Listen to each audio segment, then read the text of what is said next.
Hello बच्चों, स्वागत है आपका नेक्स्ट वीडियो में।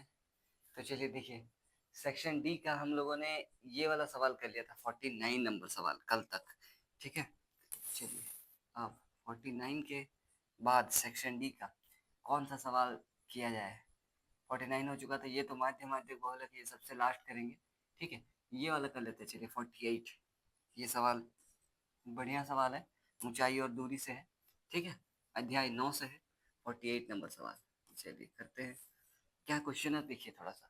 7 मीटर ऊंचे भवन के शिखर से एक केबल टावर के शिखर का उन्नयन कोण 60 डिग्री है और इसके पाद का अवनमन कोण 45 डिग्री है।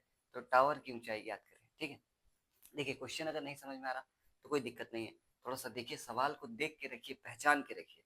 ठीक है, और किस तरह से बनेगा ये भी देखिए। चलिए बनाते हैं, ज्यादा हार्ड सवाल नहीं होता है, बहुत आसान आसान सवाल है। देखिए 7 मीटर ऊंचा भवन है। चलिए एक भवन बनाते हैं। ये मान के चलिए मेरा 7 मीटर ऊंचा भवन है।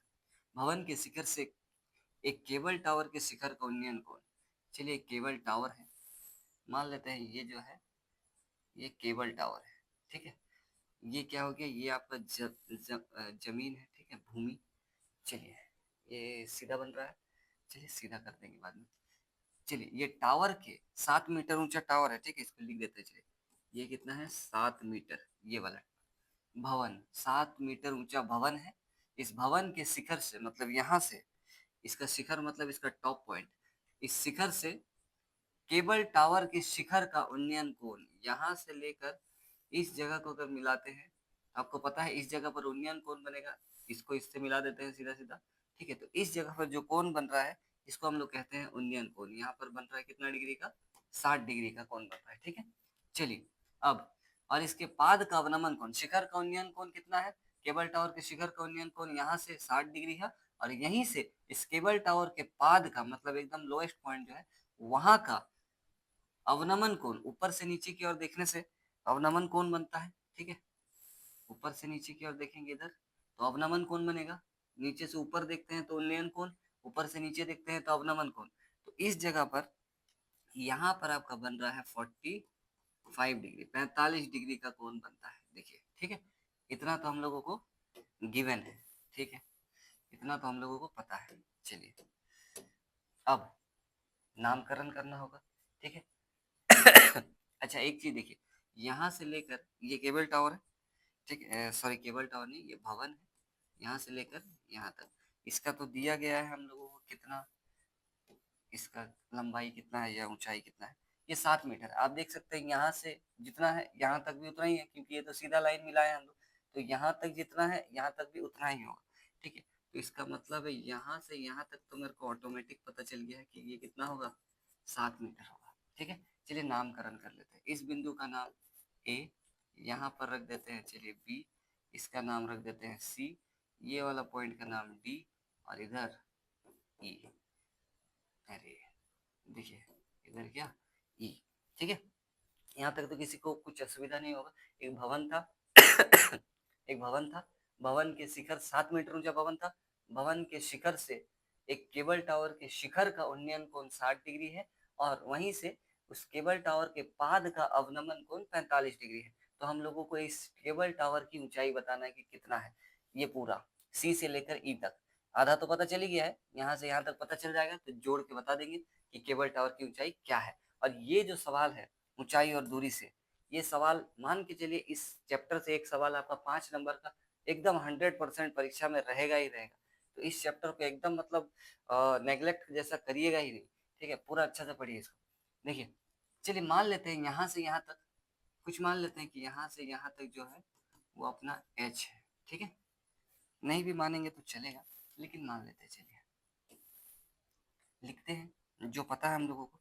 देखिए ए बी क्या है, ये भवन की ऊंचाई। ठीक है, चलिए लिखते हैं सॉल्यूशन में इसका, भवन की ऊंचाई। चलिए क्या है, नाम ए बी, ब्रैकेट में लिख देते हैं ए बी, जो कि कितना दिया हुआ है, 7 मीटर। ठीक है, बहुत अच्छी बात है, ये पता था हमको, लिख दिए। केबल टावर की ऊंचाई क्या है, सी ई, लिख देते हैं ये भी। चलिए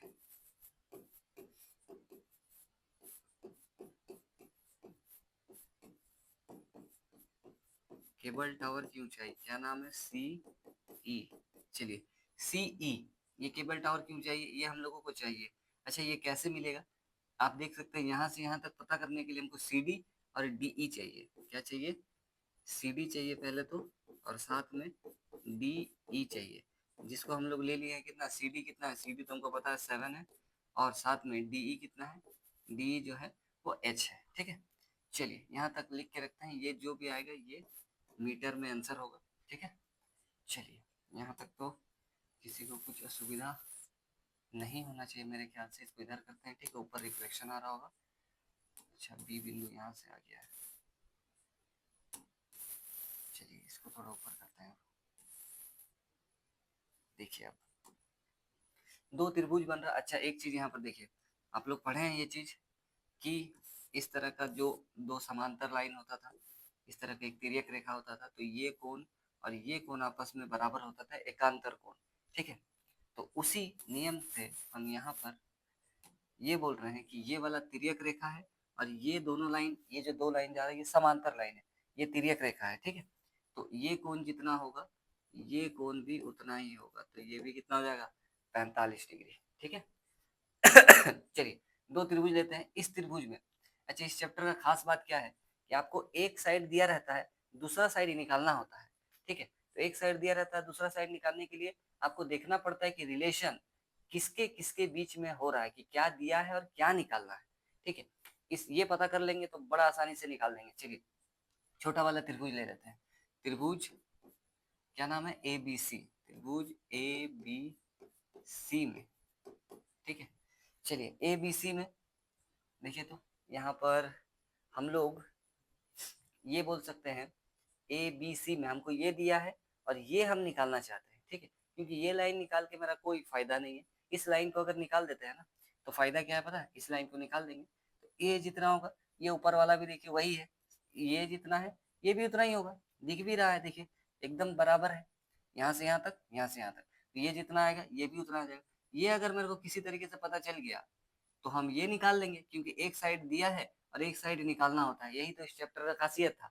ठीक है, चलिए तो इस त्रिभुज में ये दिया है, ये निकालना है, कोण ये है, इस कोण के हिसाब से ये क्या बनता है, कोण के सामने वाला को हम लोग बोलते हैं परपेंडिकुलर यानी कि लंब। ठीक है, ये 90 डिग्री बनेगा, सीधा खड़ा है, तो 90 डिग्री के सामने वाला भुजा कर्ण होता है, और ये क्या होता है, ये होता है आधार यानी कि बी।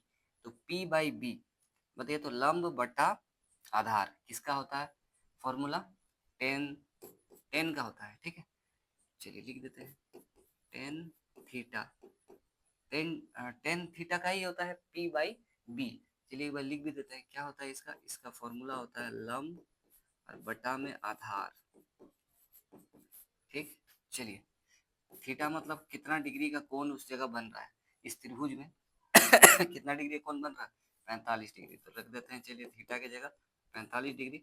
लंब मतलब ये वाला लाइन ए बी वाला कितना दिया हुआ, आप एक बार लिख सकते हैं ऐसा कि ए बी बटा में आधार क्या, बी सी। चलिए टेन का 45 डिग्री का मान आपको याद होना चाहिए उस टेबल से, 45 डिग्री का मान होता है एक टेन का। ठीक है, चलिए ए बी का मान तो दिया गया है 7 और बी सी नीचे है।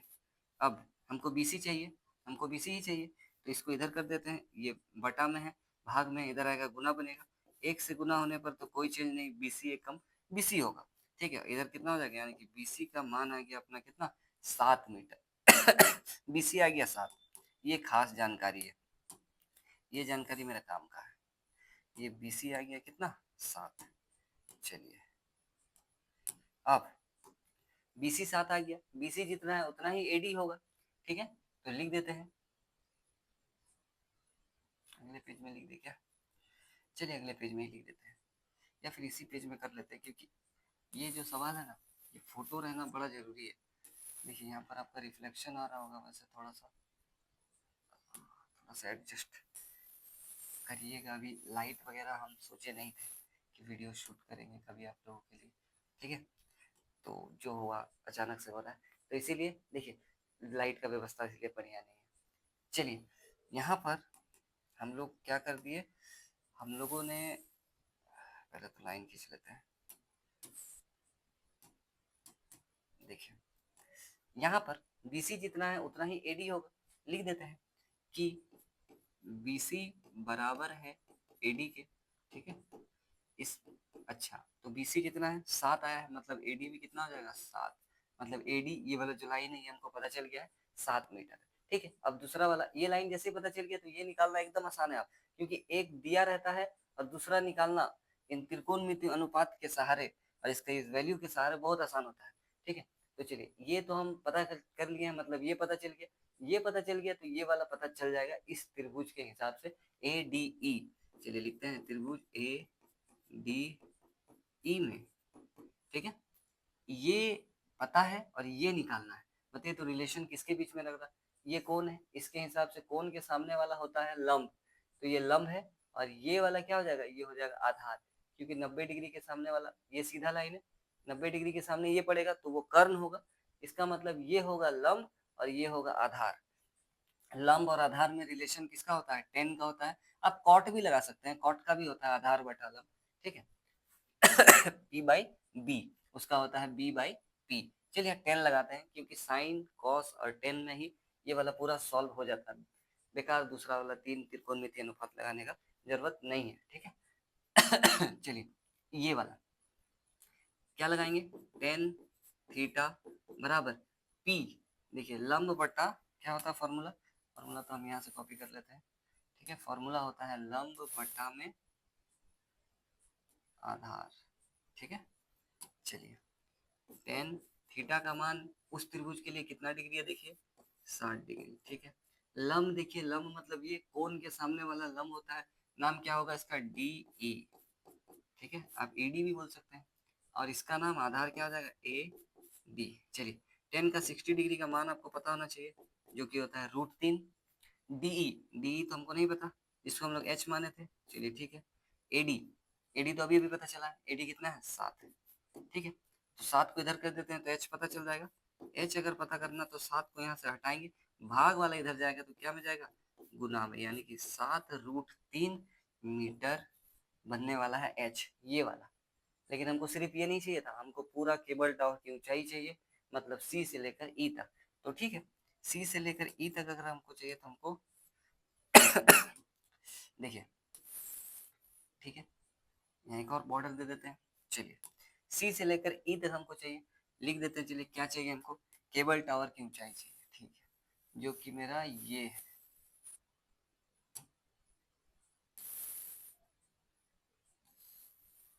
थोड़ा सा छोटा कर देते हैं, ठीक है, क्योंकि जगह नहीं है, एडजस्ट कर देते हैं इसी पेज में।